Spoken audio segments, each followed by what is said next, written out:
See, I even can catch my breath. 6:00. Yep. I'll call the city council work session meeting to order. Call the roll. Abby Hansen. Here. John Hawkins. Here. Megan McFarland. Here. Matt McKinney. Here. Logan Welch. Here. Call for motion to approve the agenda. Hello. Second. All those in favour say aye. Aye. Pledge of allegiance. Pledge allegiance.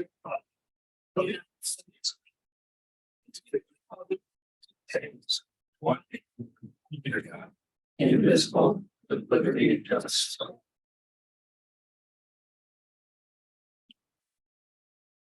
Okay.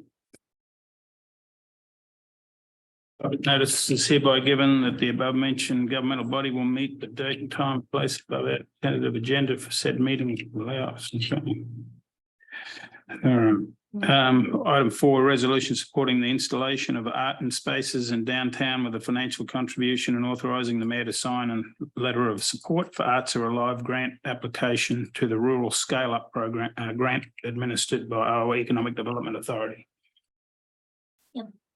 So this is just a cleanup action item. At the last meeting, you guys adopted a resolution for the rural enrichment grant.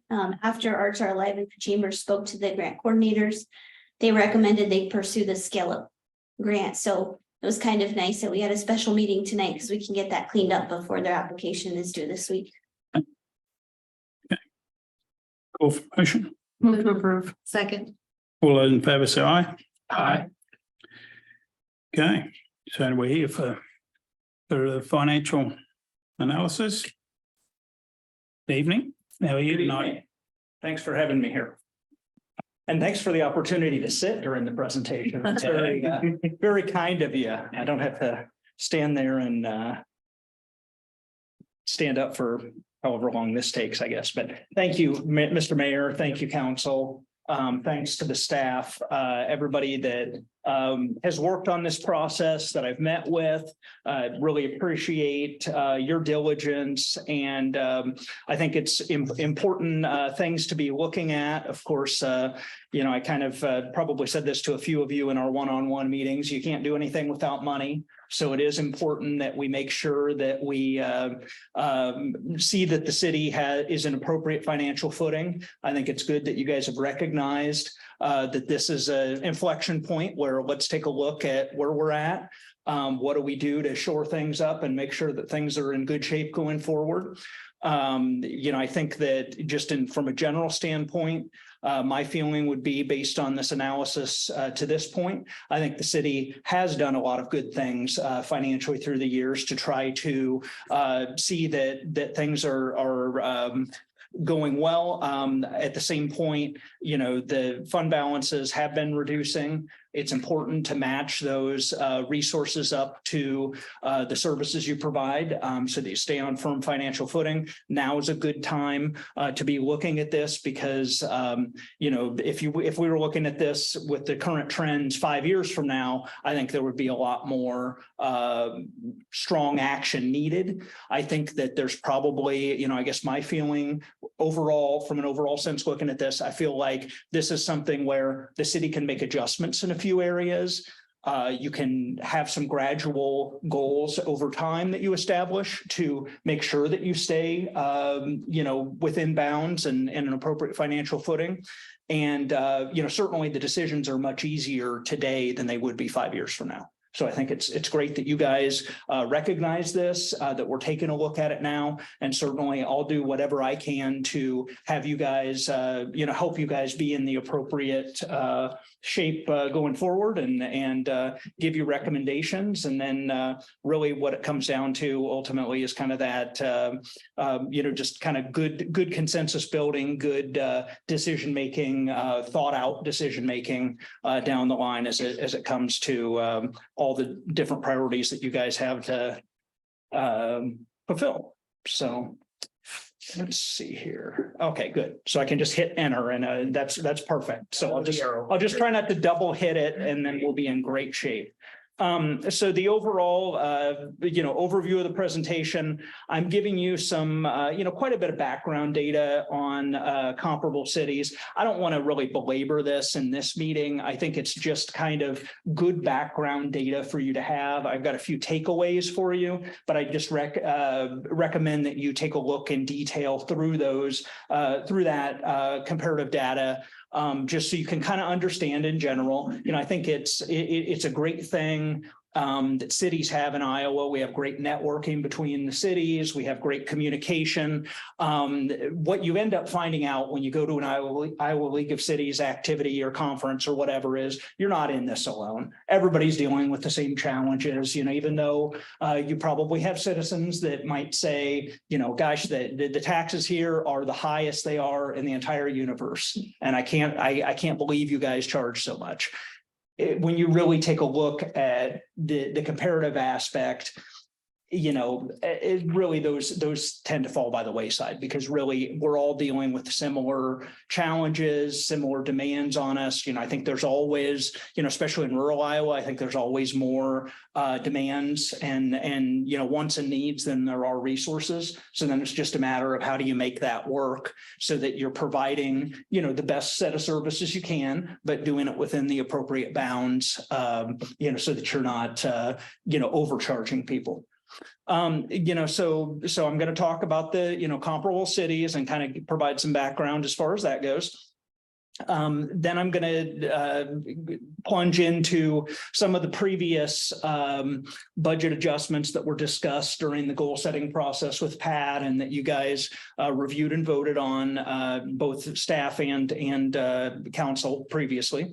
And then I'll have some recommended policies follow-up action. So really, I don't see this as an endpoint by any means. This is a chance to present to you what I've learned so far, kind of what I'm thinking so far, take questions from you, get a better sense of where you want to go. Hopefully you get a better sense, kind of some of these, with an outsider perspective, taking a look at some of these issues, of things you could do to improve. And then we'll just kind of see where it takes us from here. So any questions before we get started from council at all? Okay, thank you. So as far as kind of the scope of inquiry, we are not taking a look at the, water, sewer, electric funds. You guys have public financial management doing that. Those guys do a fine job. You certainly use them, utilize that, those, cash flows that they have as kind of a long-term planning tool and et cetera. So that's great. But what I'm looking at is things that a PFM generally won't look at, which is looking at your general fund, your road use tax fund. I've actually did a very similar review of this when I was city administrator in Washington, Iowa. So similar size to, a little bit smaller than Webster City, but similar size community. And had a, kind of when I came in the door there 12 years ago, we had a lot of issues. And so I brought PFM in to do water and sewer cash flows, and I did the general fund side. So really it's a little bit of a repeat of that in that sense. So that's kind of the scope of what I'm looking at. My goal is to provide you policy recommendations to assist the city being successful. You want to provide good services, but you want to stay financially strong. And really staying financially strong is what gives you the ability to provide services for the long term and not have big fluctuations in service level. None of these recommendations are final. This is not, Moses coming down from the mountain with the 10 commandments by any means, nothing like that whatsoever. Just want to lay out the findings so far and see how they apply or don't apply in you guys' opinions. And then really, kind of my pitch to you would be nothing replaces good ongoing planning. thinking through things strategically, building consensus among your policymakers and your key staff. And then, really having spending discipline, really, by a number of ways. I'm going to have some policy recommendations to you on fund balance policy, some changes in the accounting realm, but then it's also just planning and thinking about these things ahead of time and trying to, squeeze, $1.25 in services out of that every dollar, type of thing. There's really not a whole lot of substitute for that. So just looking at the cities reviewed, basically just tried to look at, with an average population that matched Webster cities. I looked at all cities that have their own electric utility. Now, some of these are separately managed with a utility board. Some are like you guys are and have it under the council. But by and large, I think that hopefully you guys will agree looking at this. Yes, these are comparable cities. That was definitely my attempt here. So when we're taking a look at these, if we accept these as kind of comparable cities to Webster City, just from a tax valuation standpoint, I think that, when you look at, if you just only looked at your city tax levy, you'd say, oh, well, gosh, that's a little high. But I think if you take a look at valuation times tax rate, which is how you actually calculate tax dollars, really, you guys are pretty in the middle. It's not anything, exceeding the averages, really. You guys, like I said, I think that there's a lot of signs of good management through the years. You have a very low percentage of your tax dollars in TIF, for example. So you're putting those tax dollars to use for general services. You don't have, tons of big development agreements out there where you've given away the farm or anything like that. And so I think that's good. I think, like I said, when you look at this from an overall standpoint, the levy for operations a little higher than the average, but I think the next slide really will kind of show you, when we take a look, kind of this far right column, tax dollars per capita. So really what I've tried to do is try to quantify, your property tax capabilities and what you're taxing for currently, your local option sales tax that you currently receive. And every city on this list currently has city local option sales tax. So you guys are, in good company there. Really, from an overall standpoint, you guys are about average for the tax dollars per capita.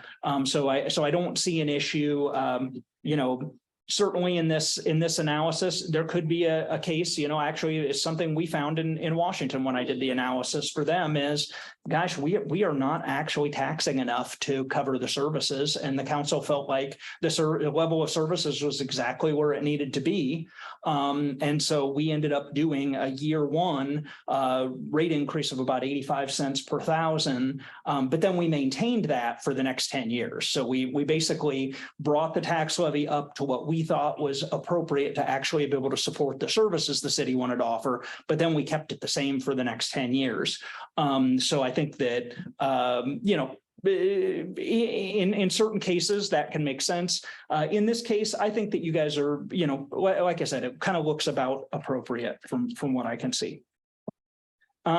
Just a few things. And these are, there's some limitation with these numbers, because basically what I'm doing here is these are all Department of Management numbers. So I pulled these from the Iowa Department of Management website. I filtered it down to the size of communities I wanted to look at, and we're looking at it on a program basis or a function basis. So, we just didn't have available data to be able to mine down that. We just don't have it in that format in the state. So it would have been a lot more work to say, okay, well, here's where you are, compared to all these on police department, here's where you are on fire department, et cetera. And I thought it was more important to look at multiple years than it was to look at the individual departments. And then I think the other thing that I would mention here, as we look at these individual programs or functions, is that there can be some differences in budgeting. Like what I see is right now, what you guys are doing is, a good amount of your capital equipment is not as a capital expense. It's being presented like, okay, if it's a public safety expense, for example.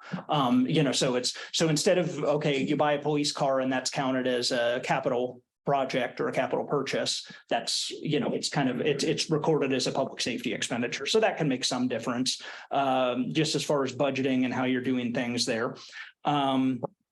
So public safety expenditures, actually you've been increasing at a lower rate than the other, the average communities. You're a little bit higher on the overall level.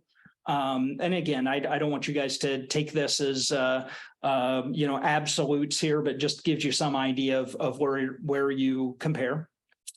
Public works expenditures, this of course is, your street maintenance, street lighting, general engineering, those types of things. You guys are, again, just a little bit above the average, but it just, again, the capital projects can tilt that a little bit. And the rate of increase has not been that much. Community economic development, it looks like you guys have done quite a bit there. Of course, one thing that, I don't want to, present any absolutes here, because certainly just because you've gone significantly up in your community economic development spending doesn't mean that's wasteful spending, or doesn't mean that wasn't well-advised spending. It probably was. And in fact, as we take a look at where we started with taxable valuation, the best thing that you can do, the thing that everybody in town should be in favor of, sometimes you get down to the specifics and they're not as in favor of it because it's in their backyard or whatever, but increasing tax base, great thing. It's kind of the salve that, takes care of all wounds as far as city government, because if you build a good tax base, now it's easier to pay for things and provide the services you need to provide, and be able to have a lower burden on the individual taxpayer. So that would be my comments there. I do have a quick question on that. Yeah, absolutely. So while we go through like the percent of, Mhm. plus or minus increase, one question I had is, do you ever run this against the growth over time? So like the population. So say like there's an uptick in public safety spending, an uptick in, community and Mhm. expenditures. Do you ever see a trend with a growing or dwindling population in the community? Do you ever run it against that? Yeah, Or you just run it I think it's a little more difficult to do with a mature community. Like when you're taking a look at the, rural mature communities, essentially there's kind of a baseline of service you provide, and it really isn't that population dependent. It's sort of like, theoretically, if you added 1,000 people, okay, maybe now you need to add another police officer or two, or if something, that type of thing. But what I'm getting is maybe like quality of life, because of the amenities attracting to one town or another, and maybe putting where money was spent in one community and running that data against maybe a trend in growth or the opposite way. And kind of, I would just be interested to see that not necessarily like I want you to run that number. I'm just curious if that's ever used as a metric to kind of see trends on where, expenditures go. And then if they see any increase in that tax base you talk about trying to build. So I was just curious. Sure. Yeah.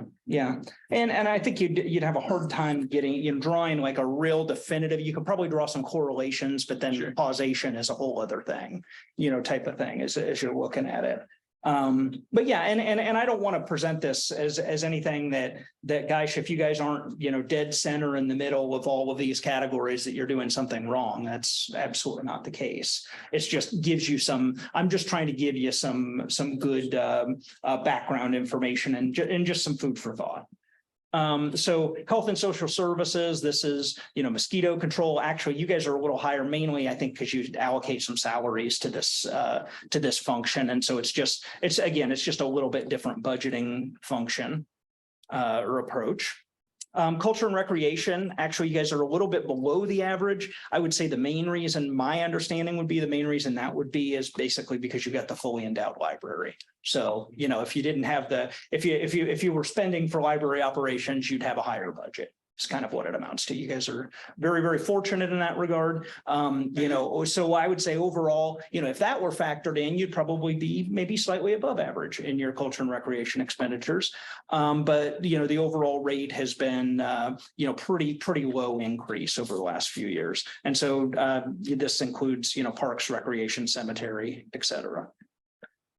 General government, part of this has to do, you guys are significantly lower here. Part of this has to do with how you're allocating salaries. You guys have, I think it's 55% of it. A lot of the administrative salaries are being paid out of electric utility and et cetera. So this number isn't quite, this is something again that would kind of fluctuate, maybe isn't quite the exact, perfect picture, but again, just trying to provide you background information. When you put this all together and say, okay, governmental operations, so non-utility operations, here's where you stand. So, just slightly above the average in terms of overall expenditures.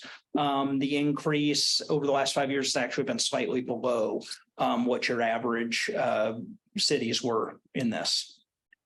Debt service. Of course, that's your long-term debt that you're issuing for projects.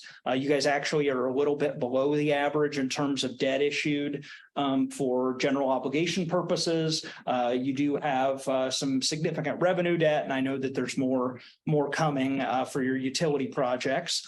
But as far as debt service expenditures at this point, you guys are significantly below the average as far as that goes. I provided you some additional information here on just the types of debt that the comparable cities have and how it compares to yours. This is data from the state treasurer. So this is every year cities have to file an outstanding obligations report with the state treasurer. So this is just pulled directly from that data. Just kind of shows, and like I said, general obligation debt, you're actually a little below the average, revenue debt a little bit above the average. The other stuff is a smaller deal. I would hazard a guess that loans is probably general obligation loans. I actually don't know that. I didn't check into that. So that probably puts you closer to the average for general obligation debt. As far as the debt purpose, utilities, of course, are a huge thing. Transportation's a huge thing. You guys have been doing some, obviously you got some housing, urban development, economic development related debt. But again, overall, probably a little higher on the utility debt end, but pretty comparable otherwise. As we look at capital project expenditures, again, this could be a little bit of the budget aspect, and that, looking at the capital project expenditures, you're actually significantly lower than the average. But I know from looking at your CIP and et cetera, that you guys are doing quite a bit of stuff. So again, I tend to subscribe, some of this probably has to do with how you're budgeting it. And then kind of going into the business type, which is your utilities expenditures. This was I don't have as many points of comparison on this because you've got when you've got a separately administered electric utility, they're not submitting it with the city budget. So where Waverly has a separate utility board, so they've got their own budget, and that's not filed in the same way as the city budget, where you guys have it all wrapped in. So I tried to make this comparable by pulling the audit figures, because those numbers do get reported in the audit. So I tried to just kind of in general take a look at this, and you can see from a business type expenditures, little higher than the average. But obviously it's significant operations. Again, all of these cities have electric utilities. Sioux Center actually also has a natural gas utility. So just for proper purposes of comparison. Now here's kind of where I see, some concerns, when we're looking at projected fund balances, and this is, gone down, over the last couple of years. I think you guys are aware of that. Definitely something that we need to get addressed as a trend to make sure that we're stabilizing that and keeping that in an appropriate level. You can see, and this is straight from your budget that you guys submitted to the state back in April or whenever it was for fiscal 24.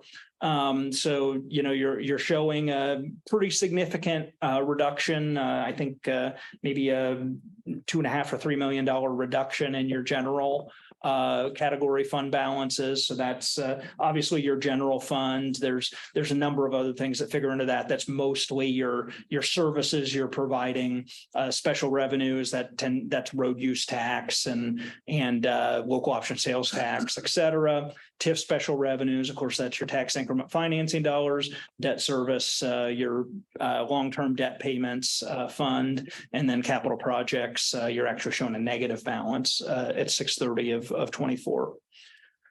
When we look at the kind of the other categories, so permanent is like your trust fund.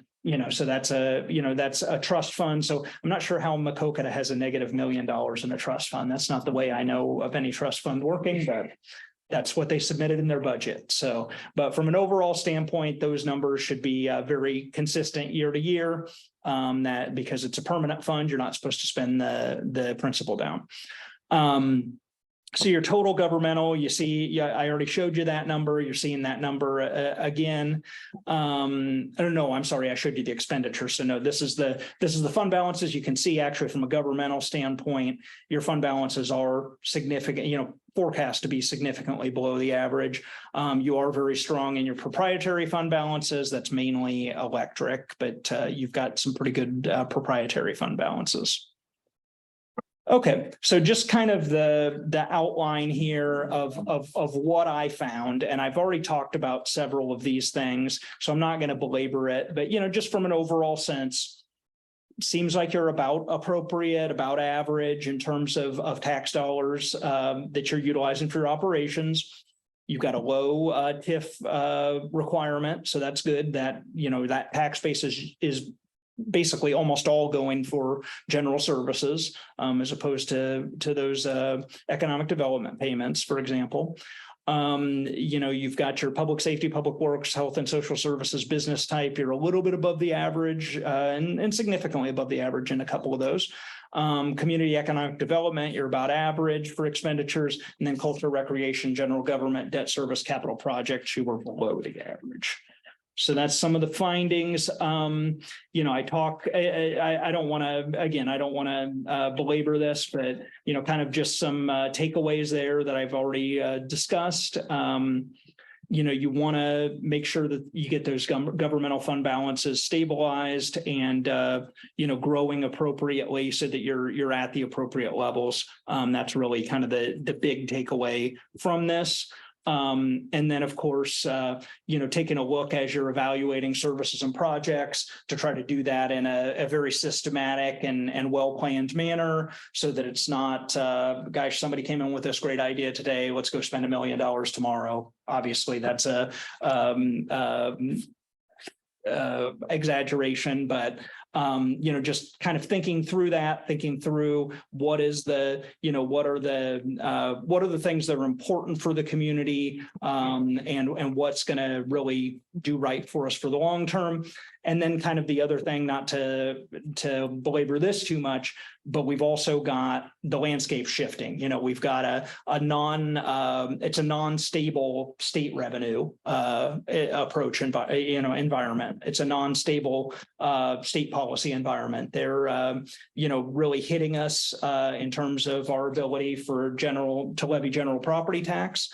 That's going to have an impact in the next few years. It's going to continue to ratchet the way that they've got it. So for example, you guys have, you're levying right now you've got general levy, you've got a employee benefits levy, employee benefits not affected. You've got a general levy, you've got a general insurance levy, you've got an emergency levy, you've got all of those levies are going to get smashed down, and year after year, it'll get ratcheted down based on your gross. So right now, where you might have a certain level, and I don't have this number right offhand, but let's say it's $9 a thousand. In a few years, you might only be able to levy $7.50 per thousand, just depending. And so that's going to really take a bite unless you get significant property tax valuation growth. So it's going to require taking a look at some of these things. Even if everything was stable right now, I think that there's a real concern for cities' ability to provide services, because bottom line, it's just good policy or not good policy. It's a very poor policy. It's good politics for the state to say they're delivering a tax cut and really they don't have to pay for any of it. So that's really, that would be my 2 cents on that is that it's great politics to be able to say, hey, we cut taxes. And the great thing about it for them is they don't have to pay for any of it. And we just have to figure out how to make it work. So anyway, okay, so now any questions as far as the comparables and then I'd like to kind of get into what I'd consider to be kind of the meat of the presentation, which is taking a look at the budgetary modifications and kind of steps forward. Is there any questions council has? Okay. All right, so looking at these budgetary modifications, none of these should be new to you. I've got kind of the list of the items that you guys discussed. There were a couple additional things that I brought in on the basis of the one-on-one meetings that I thought were worthy of discussion in this spot. And so, and again, I think this was a great thought exercise for you guys to be thinking through this and what can we do to stabilize the budget picture? What can we do to make it a better budget picture?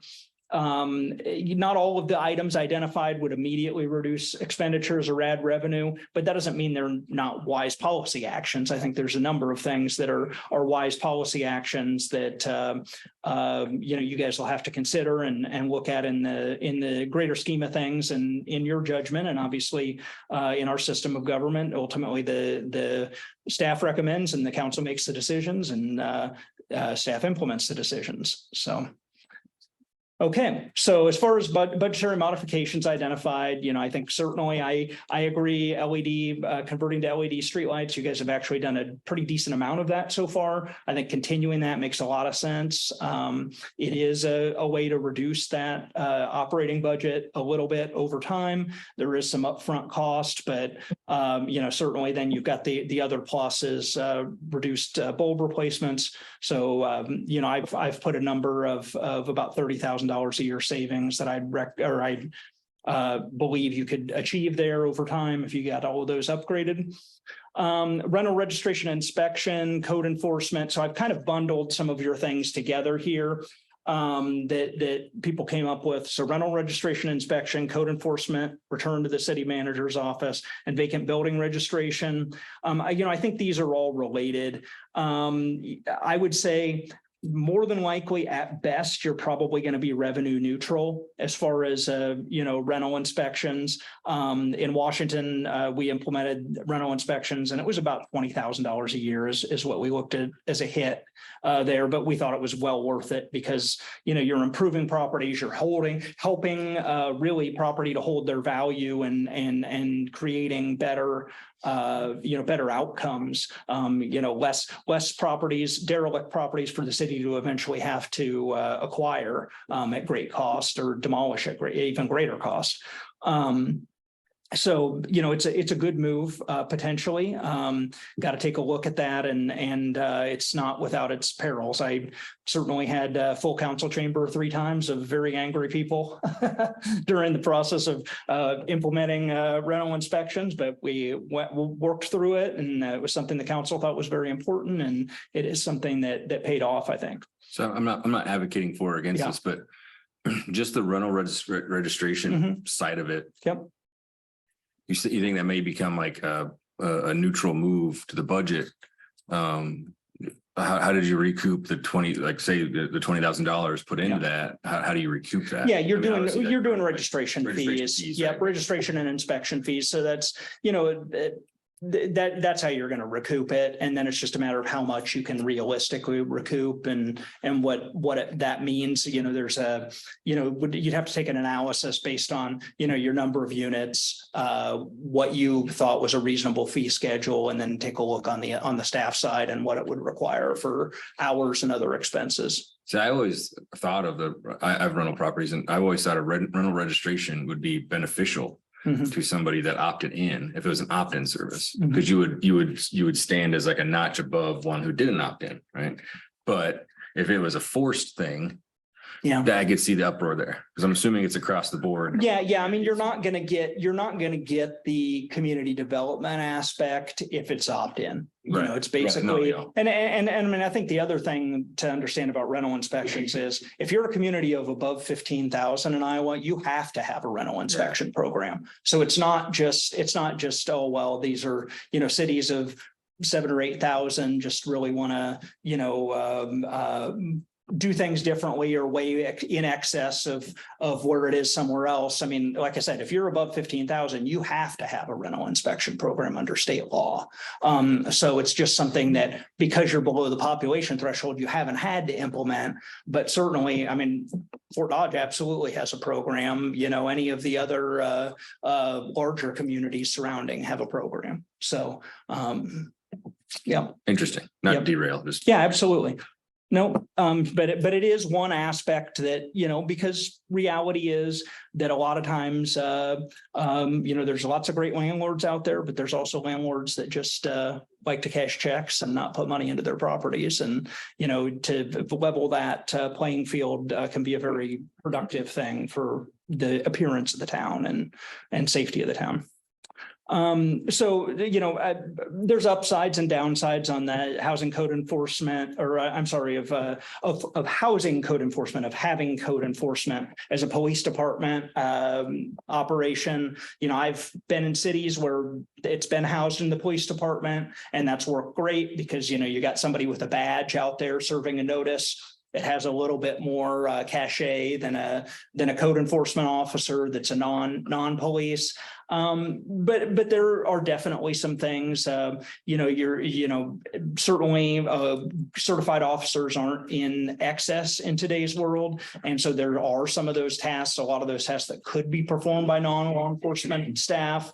You could get more focus potentially in code enforcement because, you know, sometimes in a police department, you know, if they're busy running from call to call, code enforcement's not going to be the top of their list for that shift, you know, type of thing. And so that's a little bit of the challenge sometimes with having an PD. Like I said, there are some upsides to that. I've seen it work both ways. Just some commentary for you. One more real quick question. Absolutely. Have you ever seen a community start with maybe like just commercial rental spaces? Mhm. So not residential, so it's not across the board, but like, Yeah. because again, like a lot of the commercial rental space is downtown. So you're talking of a like above a commercial building or of a certain number of units Just a or? commercial property. Mhm. If it's it Mhm. needs this past certain inspection, if it's going to be leased or, you know, Mhm. whatever. I don't know. I'm just curious. I don't know if Yeah, well, I that's think the there's, second. you know, I mean, keeping your downtown buildings in good shape is good business because it's basically, you know, you're going to keep a healthier downtown.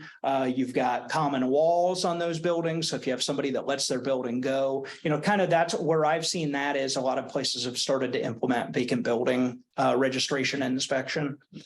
So that's really what it's geared towards, I think, by and large, is downtown buildings where it's, you know, somebody, you know, is right in the middle of the block downtown and lets their building rot and the building, you know, collapses or something. And, you know, it could take out 2 or 3 other buildings with it. That's probably a better way to put it. Like, again, like not necessarily even if they're Mhm. leasing it or renting it out. I mean, just maybe Yeah, those types of buildings or maybe certain districts yeah, have something. yeah. Like, So just a way so it's not like a broad brush to like any Mhm. rental property. yeah. Yeah, and again, it's a policy discussion. It's something the council's obviously, if you'd want to pursue that, you know, it's just like pursuing a sidewalk program. Doesn't mean it's not a great idea. You better pursue it carefully though and thoughtfully because you are going to get some negative feedback on it. Doesn't mean it isn't the perfect right thing to do. It's just, you know, you guys have to weigh that and determine what you think is important for policy for the town. Okay, so, and then kind of another suggestion I had, actually, I've had good success with that of, you know, fire department, you've got some full-time staff. Really, a lot of fire code stuff is building. I mean, a lot of building code stuff is fire code stuff, frankly. And so you've got some built-in expertise there. There is some possibility to take a look at that as part of your solution and kind of a holistic solution with your code enforcement approach. There we go. Okay. So stormwater utility, that was discussed. Certainly, I think that would be a logical move for Webster City to look at. Right now, you're paying for a pretty significant amount and actually kind of a growing amount out of the road use tax fund for stormwater projects. It's pretty significant, $445,000 a year. Road use tax is based on population. It doesn't really rise significantly over time. And those costs of a lot of things have continued to go up. And then even further, I also see the impact on your general fund, because you've got a number of things in your general fund that are really road use tax eligible, really that should be paid with road use tax, but you're paying them from your general tax dollars. And so implementing a stormwater utility would potentially allow you to do a little bit of realignment so that it's kind of, okay, we're fee for service in the areas where we can be fee for service, but then we're trying to make sure that we're only using those general tax dollars for the services that, can't be fully funded with property, or it can't be fully funded with fees and charges.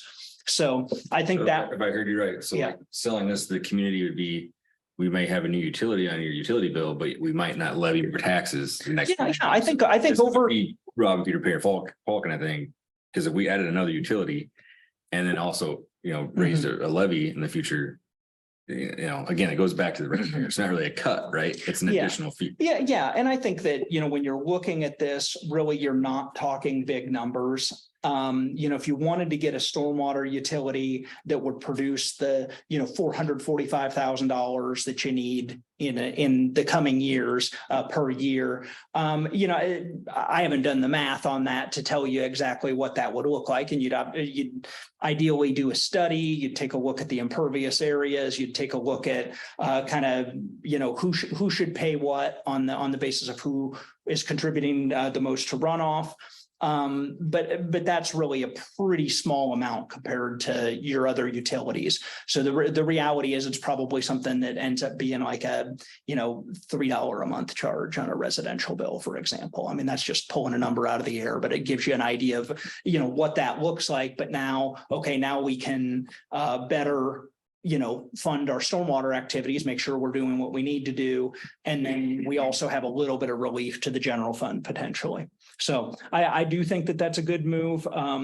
And again, a lot of cities are going that direction. I would say when I started in city government, practically nobody had a stormwater utility. Maybe there were a couple in the state, 20 years ago, there were maybe a couple in the state. But the most recent data I was able to get my hands on was Iowa League of Cities from December of 2020. They had 315 cities respond and 85 of them had a stormwater utility and 18 more were considering implementing one. So it definitely is something that, and again, as we take a look, we're going to have to get a little more creative as because kind of what I've used through the years as a regulating mechanism, as I'm looking at my budget, is I always want to have the tax rate as steady as I can possibly have it.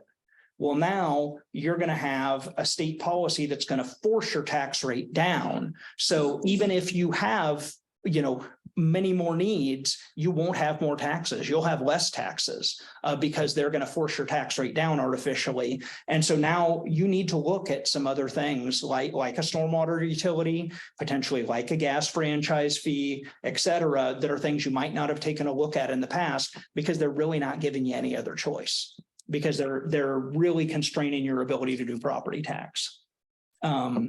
So anyway, so I do think this is a good thing for Webster City to take a look at. I think it would make a lot of sense based on your budgetary picture. As far as administrative staffing, that was something brought up. I think that's always a point of discussion, no matter where you're at. People don't always know what each individual person does, even if they're all keeping very busy. But I do think it's something that is a realistic thing. Take a look at from a long-term perspective, what do we do as we have vacancies, as we have retirements? does that change the structure of what we do? What do we have for people that capabilities of people that might take those positions, and how might that change a little bit? So I do think that, you guys do have some opportunities to reshape that structure. Hopefully with being able to maintain your level of service, but looking at some reductions over time. But I think that can basically be done by attrition from what I'm seeing. And I think that, your main thing that you want to do is just communicate well. Don't do anything sudden, rash in that area. I don't think you need to do anything sudden or rash in that area. But just do it over, carefully over time as you're taking a look at budgets, as you're taking a look at positions coming open and how that might be approached.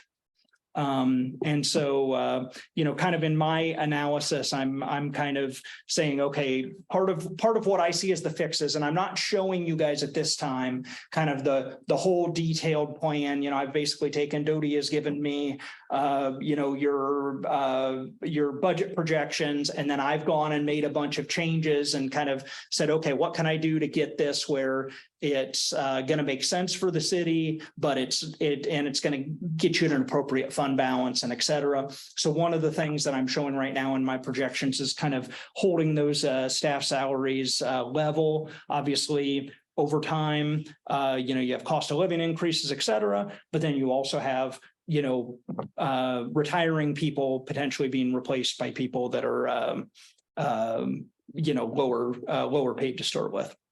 So anyway, so that's kind of my thoughts there for right now. As far as using more hotel motel tax internally, my understanding is you guys have already taken that step. That's great. You've got 25% going to your park and rec activities. So that that's a good way. And again, to kind of diversify your revenue streams so that you've got some non-property tax money in addition to your fees and charges going to those park and rec activities. That's a good thing. Looking at your fees for park rentals, Fuller Hall rentals, et cetera, your plan review, et cetera, et cetera. There's only so much room you're going to be able to make up there. Kind of what I've forecast things out on is the basis of, okay, if you could increase your licenses and permits number, which it wouldn't all have to be in licenses and permits, some could be in your other fees, to about $30,000 a year. I think that starts to look realistic where, that's about a 25% increase on your licenses and permits. So it shouldn't be anything that creates a big issue, hopefully, but it, and I do think it's a good, something that was mentioned also was having a master fee resolution. And, I think that as opposed to having, and I've even seen this, right now I'm, my full-time job is with City of Mason City, and Mason City, everything's in city code as far as fees. And I'd really like to, and I'm starting to help them move them out to resolution because, otherwise you end up with fees that were set 25 years ago and have never been changed, and really what fees are a non-property tax. It's kind of that's your user fee. That's your, you don't expect to pay for all your general fund services with fees, but you want to have some paid with fees because otherwise you're, creating a larger property tax issue for people. Increased water rates. I didn't analyze that. Certainly from where you're starting with your fund balances and your needs as far as that water utility, that seems like something you're going to have to do as opposed to something that's optional. But certainly encourage you to work through that with PFM. So then some other things that I think are great ideas, but they're difficult to quantify. I think, aggressively pursuing grant opportunities. Absolutely. As long as you're, focusing that around, what do we want to get done? Now let's go take a look at what the grant opportunities are in that area, as opposed to kind of letting the tail wag the dog. And well, this big new grant application opportunity came open, and maybe it's something that really isn't all that important to the community, or is less a good fit. I just encourage you to make sure you're kind of taking a look at what you want to do, and then applying for grant opportunities accordingly. And then, an additional thing, developing a plan to invest in commercial and residential building stock. Again, increasing tax base, should be the same thing. If you're a person that wants property tax burden to be the lowest it can possibly be, you should be in favor of building tax base. If you're somebody that's wants services to be at the highest possible level they can be, you should be in favor of building tax base. So it's kind of like the one thing absolutely anybody should be able to agree on city government is we want our community to keep improving because it protects everybody else's property values too, not just their taxation level. So I think that's a great point. And then taking a look at, essential services, of course, what is essential can be, it ultimately is determined by the council, but, probably, what's being referenced there is probably your public safety services, making sure that those are appropriately supported and making sure that you've got those in good shape. Additional ideas, so there were a number of things that I'm not saying they're great ideas, good ideas, bad ideas. I don't think they're bad ideas. I just think they're things that need more examination before you'd proceed. And again, this is just kind of looking at the whole picture, making sure that you've got you're building it around consensus, trying to build consensus, trying to make good policy, trying to think long term. I think all of these things that I've listed, I'm not going to go into great detail on them, but just make sure you're working with your fire department on the purchases of any equipment. Looking at overtime, comp time split and how that's approached. Just kind of the caveat there is just being careful with that when you've got your shift staffing, like your public safety things that can kind of sometimes create some unintended consequences because you need to have a certain level of staffing at all times. And then, and then just kind of looking at your historical park, certainly you want to take advantage of opportunities as they come up. You want to, work with your benefactors so they'll hopefully keep giving you money and allowing you to do good things.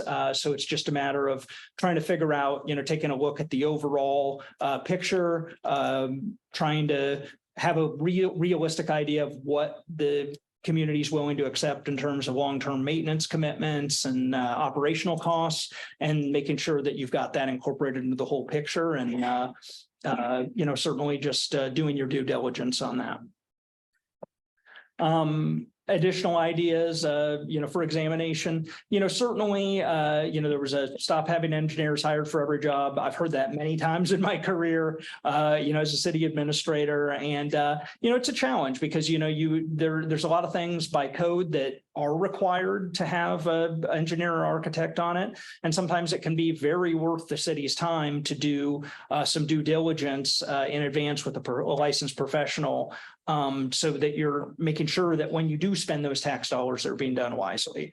But one suggestion I had is that a good initial step might be for city staff to provide a summary of legal and engineering fees paid over the last few years, projects that was paid for, just kind of provide good communication to you. So if you guys have any specific questions on, well, why did we spend money on this or why did we spend money on that? You can then have that discussion. So that's one way to look at it. And then combining services for efficiency. I think it all is in, it's kind of the devil's in the details as far as that goes. You can sometimes find ways to combine services that, departments that make sense. I would just recommend that when you're taking a look at that, start out with, will it make us more effective? Will it make us more efficient, provide better service? And then after you've taken a look at that, will it save us money? Because I think a lot of times, it's like, well, gosh, we could save, 10% by doing this. Well, okay, 10%, but now you've got a, 25% less effective service, for example, or maybe that 10% never comes about. So I think that, when you're looking at restructuring our services, it can make a total sense depending on the circumstances, just like public-private partnerships. They're not a good thing or a bad thing by themselves. It all depends on the details. They can be a great thing. But they can also, I've also seen where they've been, kind of a disaster for cities too. So it just really depends on the circumstances and the details.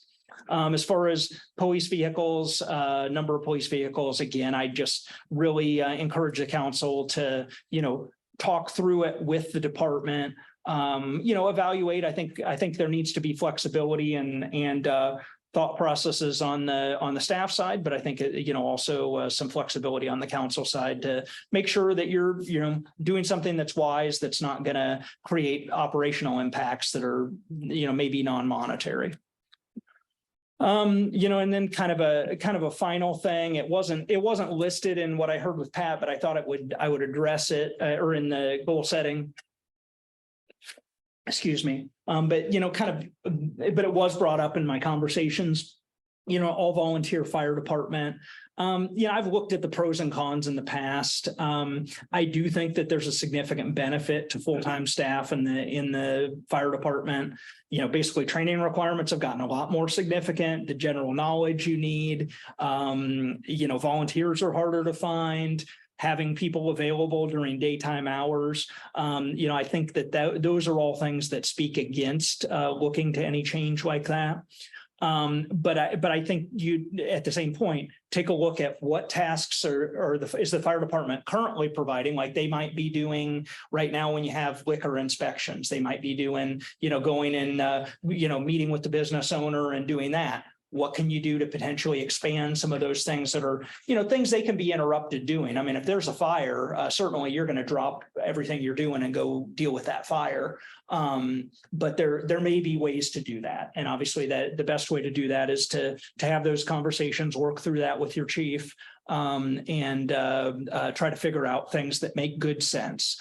And then I did include in here a little personal diss on the public safety model. I'm not a fan of that. It's kind of been a thing that's been a growing thing around the country. Like there's been several cities in Iowa that have implemented it with cross-trained firefighters and police officers. And I tend to think you're taking two things that are completely different and trying to smash them together. And I just don't think it's very effective. So that's a personal opinion. Take it for what it's worth. So anyway, and then kind of the something that got a lot of mention, and should, splash pad, looking at that as a added amenity. And of course, again, as we're taking a look at the city services offered, what the public wants, but then also what the city can afford to do.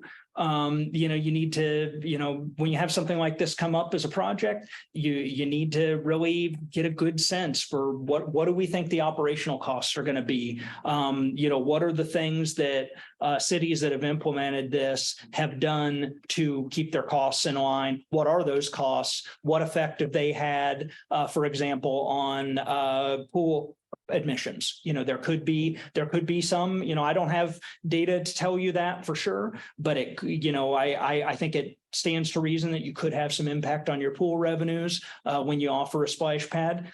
Again, doesn't mean that isn't an idea that you should implement. It's just something that when you are looking at implementing that you're asking all those questions, that you're looking into all those things, that you're trying to make sure that you get yourself the best calibrated solution for, that's going to, satisfy that public desire and need, but then also not create big issues for the city and the budget going forward.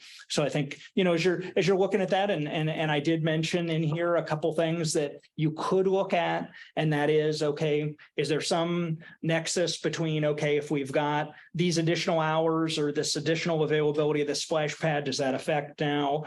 Can we adjust our pool hours somewhat to kind of more what the peak hours tend to be? Is there something that you can do? I think that it's hard to replace an outdoor pool as an amenity. I think that, you've got the indoor pool at Fuller Hall. That's a great amenity, but you don't tend to have like kids go out to go swimming at the indoor pool probably in the summer. It's just, you tend to see that. I mean, I've seen that, like there was a community, Emmitsburg was a community that they got rid of their outdoor pool. They're just like, hey, the college is building a new indoor pool. Everybody will just go to the indoor pool. And then, went and visited it, and it's a great facility, but they're like, yeah, this doesn't replace an outdoor pool. It just doesn't give you that, kind of fun environment that kids are looking for in the summertime, et cetera. So, I think there's as you're taking a look at the overall picture, like I said, though, really try to zone in or tune in on, what is this going to mean in terms of operational costs? Try to project those as well as you can. And probably the best way you can do that is by trying to reach out to other communities that have done this and have a few years of data to report and take a look at that in more detail. Okay, so as other things that came up, again, this was not something that was on the list, but it was something that people brought up to me. And that's, looking at dispatch operations. Certainly you're not a huge county. You've got 2 full-time, dispatch operations right now. I do think it's a logical thing to think about. But I wouldn't look at it as something that, you try to do tomorrow. You want to try to make sure that you get the proper agreement terms, so that you can get the best benefit out of it. Theoretically, I do see it as something that could save money while enhancing service levels. My background actually, when I was in college, I was a police dispatcher for the University of Northern Iowa. So I've been through the dispatch academy, and I've, did that for a couple years, and certainly understand the challenges and the, why it's so important to have skilled people in those positions. But when you're taking a look at a little bigger operation, now you can potentially afford double staffing 24 hours a day. Right now, my assumption would be you're probably challenged sometimes to keep it staffed 24 hours a day, because it really takes a decent amount of staff to keep it staffed. So in some ways, it actually, if you get the right type of approach, it can actually be a lot better for the staff members involved. And it does cut down on some duplicate costs. So just something that I think, kind of the way I would frame it is it's something to be thinking about in future years. It's something to be having conversation with the Board of Supervisors, something to be having conversations with the sheriff. It's something to be certainly involving the PD very actively in, as you take a look at that, to make sure that you're getting the type of service, if you do go that direction, the type of service that you're trying to bargain for. And then certainly other things you'd have to look at, something that was brought up that was a real stumbling block before, and I think is realistically something that the city should be advocating for is, keeping that dispatching for utility personnel seems very important to me. I've never had electric utility as a city administrator, but that seems pretty important to me and something the city would want. And then also taking a look, if you make this adjustment, my assumption would be, and I worked with a dispatch operation when I was in Iowa Falls. We had it was 2 dispatch centers there. I think it still is in Hardin County. So that was something that, certainly those dispatchers provided a lot of clerical assistance to the department. So it's something that just needs to be taken into account if you do take a look at that at all. Okay, so and then, kind of next thing, which I think is a pretty easy one, actually, is just taking a look, your local option sales tax referendum specifically says public safety funding is a listed use. So it's right in the ballot initiative that people approved when you implemented your local option sales tax. And so theoretically, there would be no legal barrier to, right now, those are going, that's all going for streets. But you've got the benefit right now that you've had increased numbers for your local option sales tax. That's actually been going up. So I think you could peel 10% of that out of your street fund and put that into your general fund and not really have a negative impact as far as your streets go.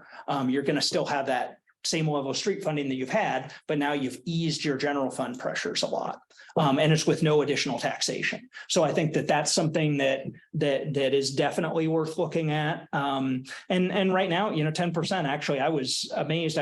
Daniel and I talked about it. I had seen the numbers from the state, and it's like, okay, that seems like there's something wrong with that. And so I went back to the FY23 numbers. I was looking at the FY24 forecast numbers, but your FY24 forecast numbers are like 1.2 million, which is way above where you guys have been. So that's great. But theoretically, I would see that as kind of a way to help shore up your general fund without a lot of pain. So, and without any additional taxation, nobody on the fee payer or taxation side will even notice that. And it'll, obviously, one thing theoretically, we do know street projects have continued to rise in cost. So it does create some challenges. But I just think you're in a good position right now where that would make a lot of sense. And then kind of looking at your capital equipment. There's no, silver bullet as far as that goes. You need the equipment you need to be able to operate well. A lot of times, the key to getting a job done is having the right tool. And so you want to make sure your departments have all those right tools so that they can provide appropriate services. But there are some areas, and I've used this in the past. I've kind of, not to belabor it, but in my Washington days and trying to kind of make that whole budget work and try to figure out things so we could get a lot done, but keep taxation kind of at a steady rate, et cetera. One of the things we looked at was in our capital equipment. We said, okay, what do we have that's not a heavy wear and tear item? And what the thing we actually decided on there, we were able to find pretty inexpensive, because we're buying smaller dump trucks. It's not like a DOT dump truck that has to be big and be able to plow highways. So we actually, wouldn't necessarily apply in your case. Maybe it would, maybe it wouldn't. But in our case, we were able to really kind of upgrade because really we had a shop full of gas manual transmissions, and we were able to upgrade to diesel automatics. But we were buying 10 or 15-year-old dump trucks, but they still had tons of life left on them. So it's just something to look at as you're looking at this. You would not want to don't even try that with a street sweeper. It's a bad idea. Street sweepers barely stay running for 5 years after you buy them without killing you on maintenance. So you don't want to ever buy a used street sweeper. Don't buy a used patrol vehicle for your patrol. But there are some things potentially that you could look at that are kind of those lower usage. I've also seen it, for example, with a motor grader. Like, okay, what cities tend to use motor graders for, you might use it a little bit in snow removal, you might use it in grading some shoulders somewhere, but you're not like heavy use like a county motor grader is, where they're grading whole gravel roads throughout the county. So that's theoretically an area, again, where you can find a good piece of used equipment that might be 10 or 15 years old, but still have a lot of life on it. So just taking a look at some of those strategies. So then kind of as we get into, really kind of other modifications to consider, I really consider this next slide a really huge one. And that is separating out, I referenced this a little bit in the comparables, but I think it's a pretty straightforward process that we can look at. I've actually done this. I did this in Washington. I did this in Mason City, and it's been tremendous to be able to understand where we truly are on an undesignated fund balance in the general fund, to be able to see that in our monthly reports and know, and certainly in our year-end reports, to be able to see where are we at in our undesignated, what is available that is not designated to anything. And I think when you've got operational and capital mixed in together, it becomes a lot harder to tell. And I think that in some cases, what can happen is, you kind of look at it and say, well, gosh, we want to do this and we don't really know how we're going to pay for it, but we got money in the general fund. that can be corrosive and really a bad thing over time for the general fund balance. I think, the other thing that I've tended to see with this, that's so, if you say, hey, because what I would recommend in your case is let's get a 40% of our annual revenues in the general fund. Let's say that's what our general fund balance is going to stay at year to year. And then any excess we're going to transfer to our capital funds. And so what you're doing there is you're telling your departments, if you conserve on your budget, you're going to get it on the capital end of things. So it really creates, I think it helps kind of set up all the right incentives. And it's not the, oh, well, gosh, if I don't spend my whole budget this year, they're going to cut it next year. It's like, just spend what you need to spend wisely, spend within your budget to the greatest extent possible, unless there's some good explanation for it. But then, at the end of the year, if we have money left over, that's going to all get moved over to capital. And now we've got, a capital funding stream. In Mason City, this was significant enough that we were able to, we're actually financing $5 million fire station addition with really very minimal. I think we've got like maybe $500,000 in debt on that. And the rest is all pay as you go. And it's all from the last 3 years, last 2 years, being able to move over excess fund balance because our departments are overperforming on their budgets. And so, so I think when you take a look at it, it's a good way to do it. Washington was a smaller scale process, but they're 25%. Basically the realistic level we could get to is like I think it was 28% of the general fund, and so we just said 28% is where we can be, where we want to be, and that's where we're going to stay. And so we built it from literally when I started, we were underwater. We actually had general fund balance was actually like negative 700,000. So and then we built it eventually to 28% of general fund, and we kept it there for the remainder, the next 6 or 8 years there. So anyway, so I think that looking at that, and then also looking at kind of your variable revenue sources that could be better. When you're funding capital stuff, of course, you want to provide adequate funding for capital stuff, because eventually some of that stuff ends up costing you more down the line if you don't adequately fund it. But, looking at a mix of kind of, okay, let's, certainly program some out of the general fund that's going to be a direct transfer each year. Program, for the following year, any excess fund balance we had from the last year, and then also kind of taking a look at some of your variable revenue sources. So like if you sell a piece of equipment, like deposit that in your equipment fund. Don't deposit that in your general fund. If you've got variable revenue, potentially, speed cams are a new thing here. That's something that's way better as a equipment thing. You wouldn't want to include that as an operational thing. I think there's a public messaging problem there. And then there's also just a practical aspect that maybe that'll bring in a lot of revenue or maybe it won't. And so if you've got something that fluctuates like that, it's better suited for capital. And then kind of also looking at, your debt issuance capability. The ability to issue general obligation debt is one of the strongest tools that you have as a city to be able to provide the level of service and provide the maintenance and the work that your residents expect. And so what I really recommend is, rather than just, going out for a bond every few years, just et cetera, just kind of as it's, well, we got a big project, so now we're going to go issue $5 million in debt. Have it more be the norm that, well, we're going to issue $1 million or $1.5 million every year in general obligation debt. And we're going to do, kind of the bread and butter stuff with that. We're going to do the major pieces of equipment. We're going to do the street projects, et cetera. Having that as a planning tool, and of course, you've got to take a look at what is our debt service levy? How do we keep that stable over time?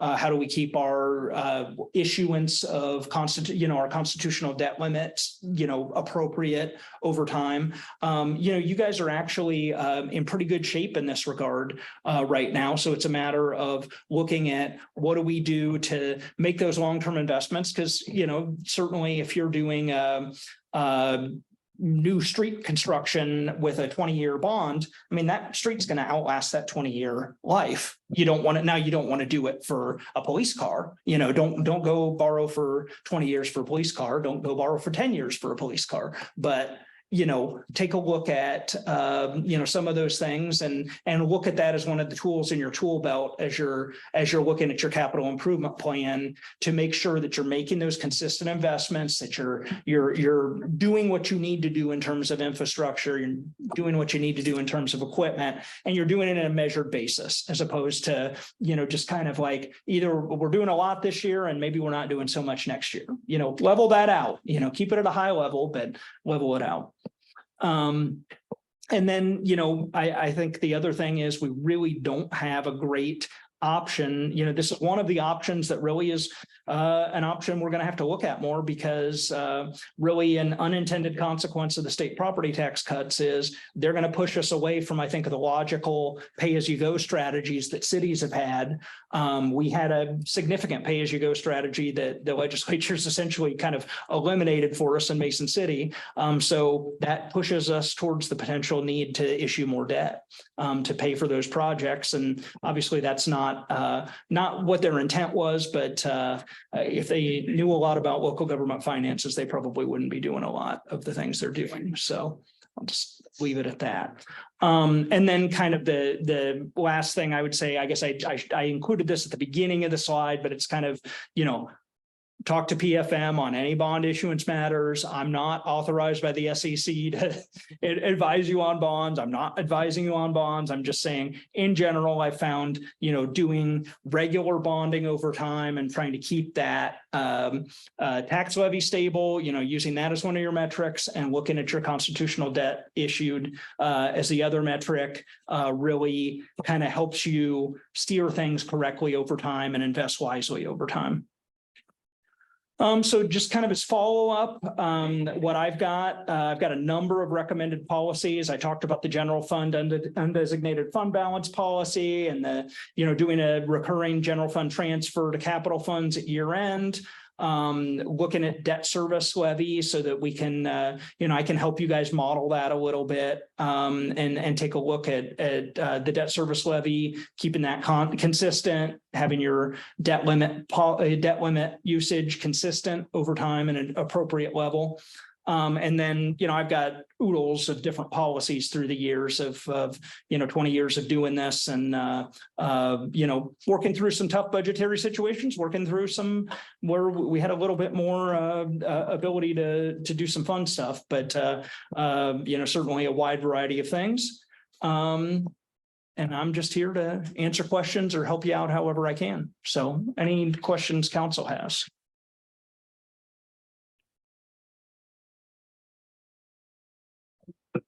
Well, I'm glad we're going to do a follow-up because I think a lot of these items need a lot of discussion. And I think that's what you're recommending. Yep. So I do want to, I guess, underline that for anyone listening at home. All these items are items on the table, but, nothing's going to happen, of course, without a lot of discussion. So I appreciate those notes that some of these need to be really carefully considered. Yep. Did you feel the eyes burning in the back of your head when you talked about administrative changes? Yeah, but it's one of those things, though. I think in this, it's all about good planning, strategic thinking. Can you please everyone? You can't. But you guys ultimately, as the council, are the judges of what the community needs and how to, that sort of thing with staff input and with staff assistance. Yeah, I mean, I think that transparency is better. I would rather, just put it all out on the table, say, here's your suite of options. Have you guys think on it? Have you guys absorb it? Have you guys hear from, the public, from the staff, et cetera? And then, use this as a tool then, this process as a tool so that when you're putting your budget together for the coming year, that you'll have some pretty good consensus built. That's kind of what I'm trying for. No, it's very informative. When I read through this in the packet before the meeting, there's some like gulp moments when you read some stuff and there's some like, well, how's that going to play out? One thing you said, and I know you didn't mean it this way, but the other side of the ratepayer side of things. Yep. Everybody in this room is in the ratepayer side of things. Yep. And I think we're all seeing it from the citizen side of things. It's city staff as well. Because again, they all mostly live here, Mhm. so I fear the community may look at this as like, hack and slash when really it's strategic. Mhm. And it's a long play, not a quick play. Yep. So I hope that's come through in your presentation. If not, I just wanted to say that. Yeah. And the reality is, there may be some decisions you make that are unpopular at a certain point in time. And then 10 years from now, everybody's like, well, of course they did that. That was the obvious thing to do. That was that sort of thing. So like that 10-year-old high fives. Yeah, exactly. It just tends to be that way. But here's the thing, from an overall taxation standpoint, you guys are right in the average range. Probably your citizens are benefiting enormously from the fact you've got a municipal electric utility because you're giving them probably a lot better service at a lot lower rate than an investor owned would. So, I mean, your citizens are pretty fortunate in the overall scheme. And then you've also got the fact that you've got these endowed facilities. I mean, I think that's a tremendous asset that, your citizens are not having to pay any tax for the library. That's a tremendous benefit that they have. So, I think, I'm trying to, give you kind of a holistic view of it. I think you guys are not in bad shape as far as that goes. But then it's just a matter of what do we do to stabilize the finances and get them and keep them stabilized. Barring any other questions from council, I mean, we got a lot of department heads in here and some community members. If there are any questions, I'm cool with them being asked, this forum, but.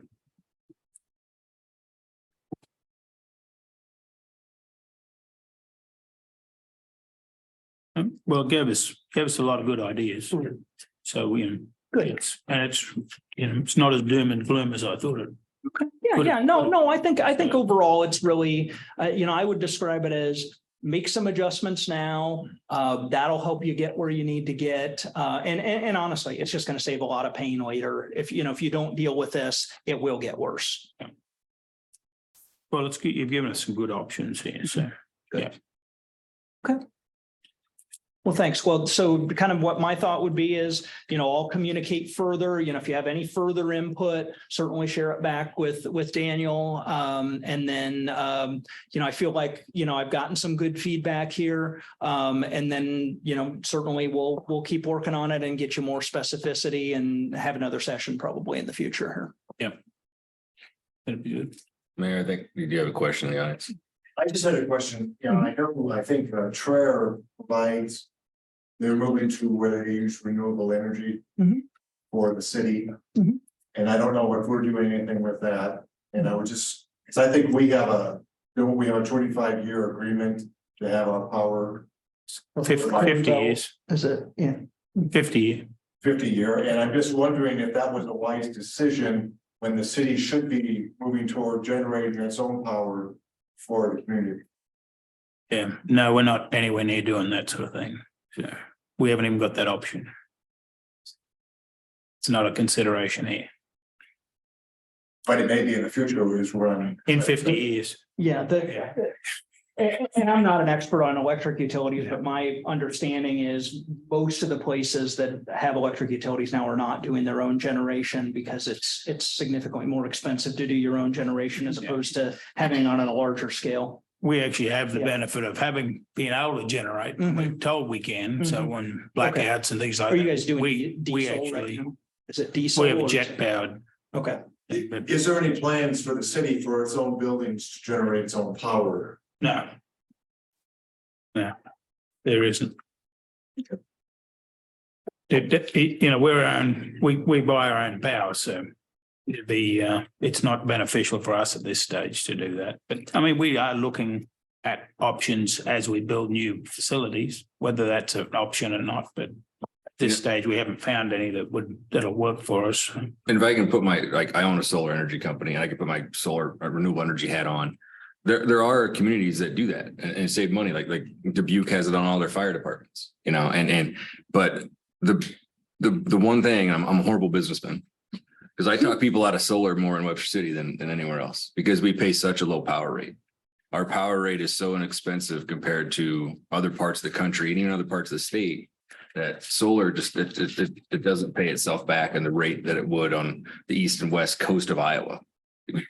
More so the east coast of Iowa, let alone the country. So it's a great benefit to save, maybe some dollars in the long run, but we really do have cheap, inexpensive power, and our electric utility is a huge benefit, like we mentioned before. So really, we'd be not really saving a lot, but financially. Now, if it was a carbon discussion, or if it was an emissions discussion, that's maybe something else we want to look at for, highlighting ourselves for grants or, opportunities like that, with some lean buildings or lead buildings and stuff like that. But yeah, in Webster City, to be honest, I know people argue with me all the time on the street that we have such high electrical rates, but it's we have a pretty good benefit for a low kilowatt hour in Webster City.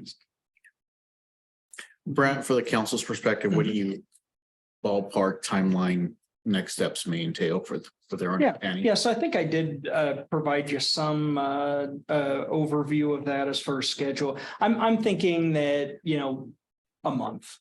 Basically within a month, we could have another session, and I'll try to time it with it. It just did not work out for me because you guys, because of Labor Day, you're on Tuesday. Well, that conflicts with 2 other meetings I've got, this coming Tuesday. So I'll try to do it on a regular night.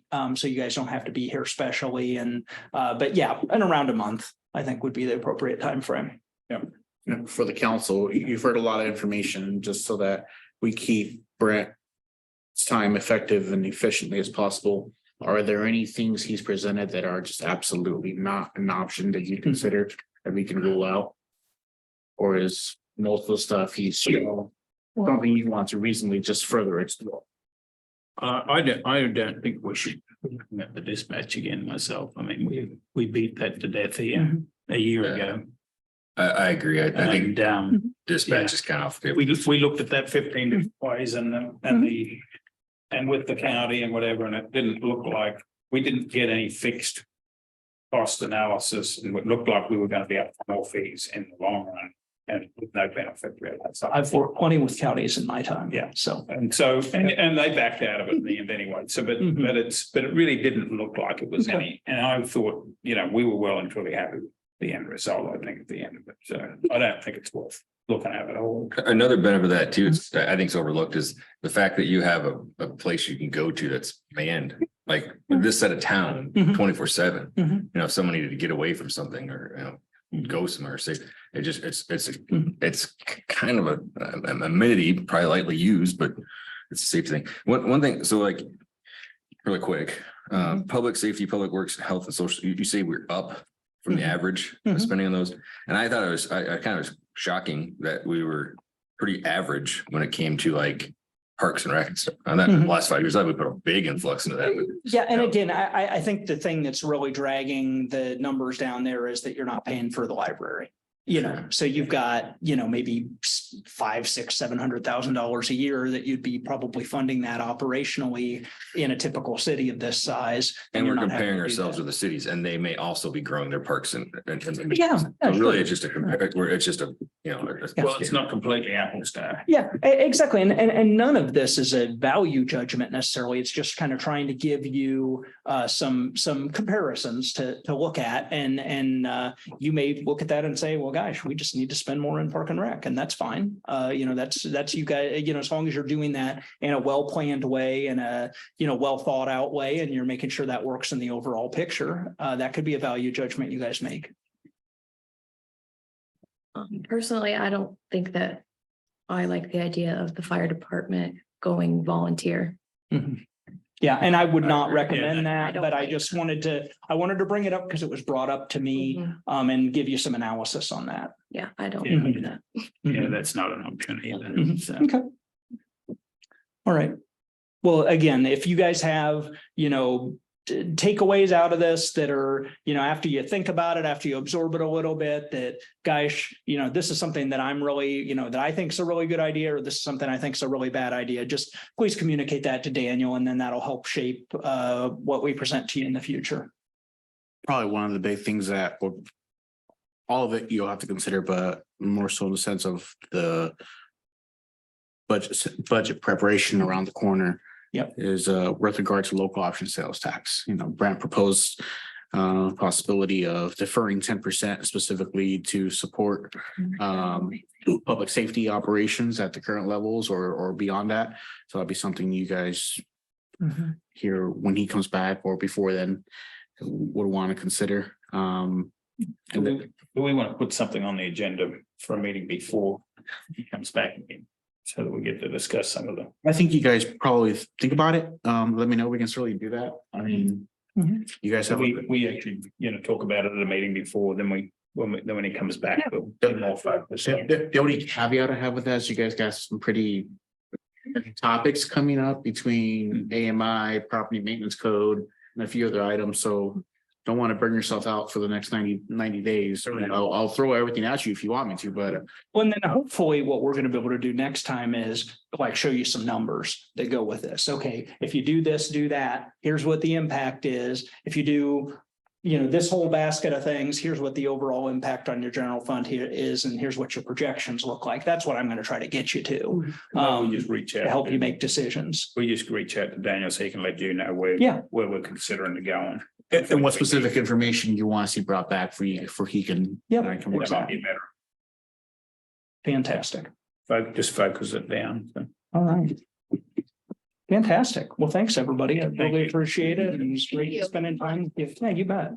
You bet. We'll just keep working through it. So. Yep. Okay. Call for motion to adjourn. So move. All those in favor say aye. Thanks, everybody. Thanks for taking your time out.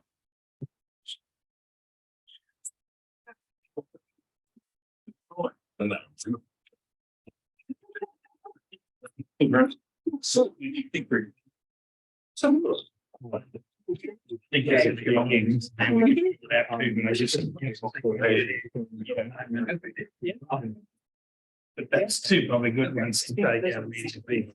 That's what I thought. Okay. You know what I say? That's what it said. Yeah. I don't know what anybody else thinks, but I'm saying. So Yeah. that's the main thing. Is that things that show the dispatch. Yeah. Ross. Yeah. We beat that thing up months. Well, less, yeah. Well, I did it, but I must have done it right before I was on. So.